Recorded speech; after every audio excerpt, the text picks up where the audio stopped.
In a time when you can buy a pickup truck for $100,000, I'm not sure what you would expect from a compact car whose base price is $22,000, including destination. This is the 4th generation Mazda 3, and Mazda wants your expectations to be sky high. Speaking of the sky, the updated 2.5-liter version of the excellent 4-cylinder Skyactiv G engine sits under the hood of both the Mazda 3 sedan and available hatchback and makes good power. That engine's mated to a 6-speed automatic transmission. A 6-speed manual is an option, but only in the hatchback. Incidentally, Mazda's Skyactiv X engine, a 2-liter inline-4 with a spark-initiated compression ignition that claims to be more efficient, wasn't available for testing at the making of this video, but according to Mazda, it's coming. Even when it's not in sport mode, the Mazda 3 drives with energy and pep. You know, there's a kind of exuberance when driving Mazdas of late. But don't call it Zoom Zoom, because they don't use that tagline anymore. Mazda dialed back initial steering response from the previous generation, so the 3 wouldn't be as quick through turns, which makes it feel a tiny bit slower than the last model. But it also makes for fewer driver corrections mid-turn if one were to be overzealous with the steering wheel.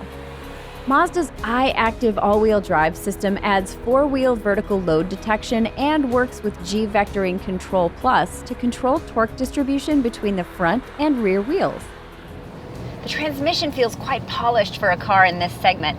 It delivers power efficiently and smoothly. Incidentally, this is a front-wheel drive sedan with the premium package, and it'll set you back about $27,600. You guys, this is a lot of car for not a lot of lettuce. From the handling to the balance to the acceleration to the stopping power, overall, the Mazda 3 driving experience feels like a well-choreographed package.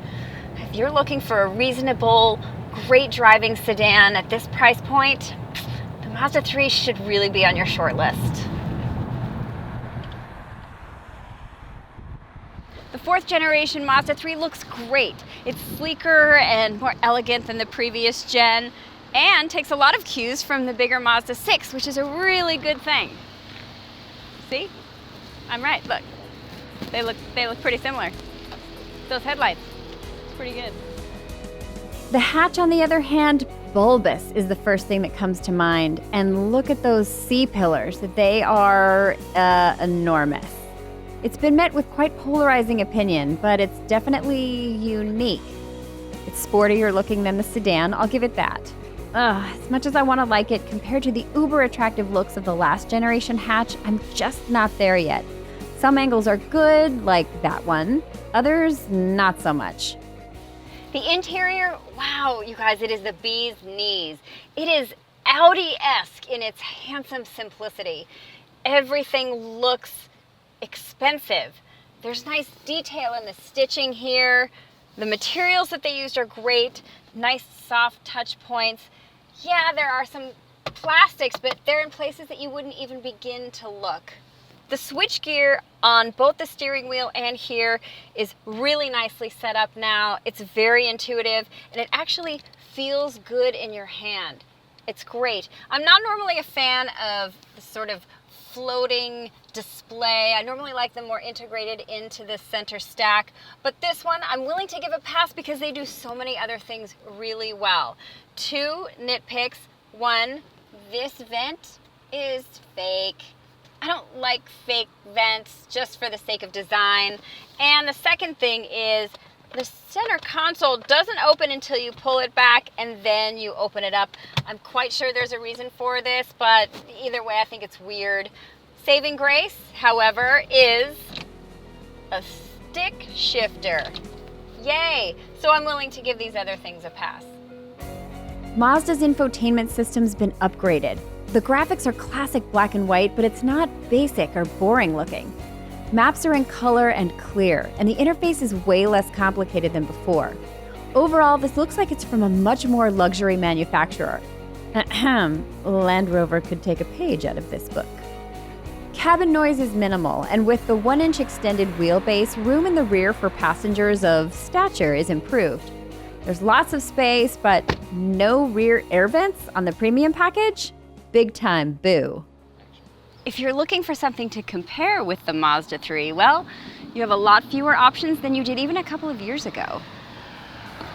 This is an extreme close-up. The Honda Civic is the big kahuna, but also the Toyota Corolla, which now comes in super fun hatchback form, Subaru's Impreza, and the VW Golf.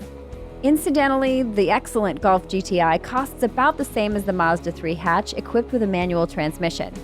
That's right, you want the stick, you need to upgrade to the highest premium trim level.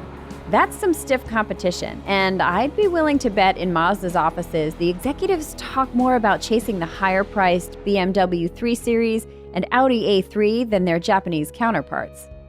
Mazda equips the base model sedan nicely, including an 8.8-inch center display that includes Mazda Connect, a system that, like I said before, I really like. It also has an 8-speaker audio system that might make you reconsider the upgraded Bose system. It's so good. You also get remote keyless entry and push-button start. The hatchback does have a higher base price at $24,500, but you do get more. Other than more C-pillar. Apple CarPlay and Android Auto smartphone integration, 18-inch wheels instead of 16s, and safety features like blind spot monitoring, with a chime that's not startling like some others on the market. Oh, that's quite nice.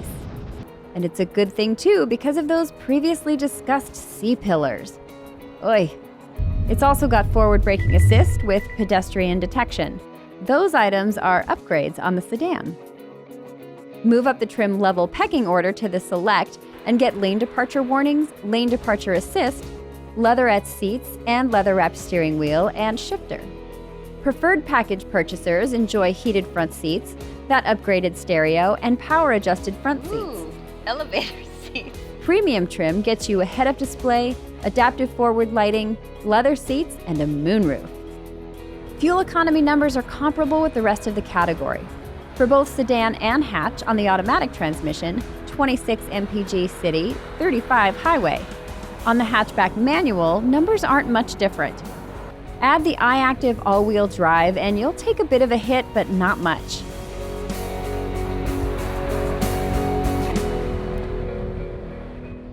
Mazda is making a big push to outdo not just its Japanese competitors, but the German ones too.